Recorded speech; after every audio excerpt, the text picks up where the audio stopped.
ताज्या बातम्यांसाठी Nashik 24 news YouTube चॅनलला सबस्क्राईब करा आणि बेल आयकॉनला प्रेस करा. नाशिक महानगरपालिका सार्वत्रिक 2026 निवडणुकीच्या प्रचाराचा शेवटचा टप्पा पार पडत असून प्रभाग क्रमांक 2 मधील शिवसेनेचे अधिकृत उमेदवार हे धनशक्ती विरुद्ध निवडणूक लढवत असून शेवटच्या टप्प्यात चारही उमेदवारांनी प्रत्यक्ष घरोघरी जाऊन मतदार बंधू भगिनींच्या प्रभागात भेटी घेतल्या.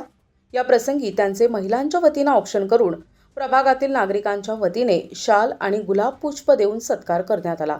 प्रभाग 2 मधील ड गटातील अनुक्रमणिका एक निशाणी धनुष्यबाण असलेले भाऊसाहेब लक्ष्मणराव नेमसे, क गट रामभाऊ मधुकर जाधव, अ गट बागुल अश्विनी भावेश, ब गट अंडे कविता धर्मवीर हे उभे असून प्रभाग 2 मधील नागरिकांचा शिवसेना धनुष्यबाणाला वाढता पाठिंबा असून यावेळी प्रभाग 2 मध्ये विकास करण्यासाठी नागरिकांनी शिवसेनेच्या पाठीशी ठामपणे उभे राहून शिवसेनेलाच निवडून देतील असे वातावरण प्रभाग क्रमांक 2 मध्ये दिसून येत आहे.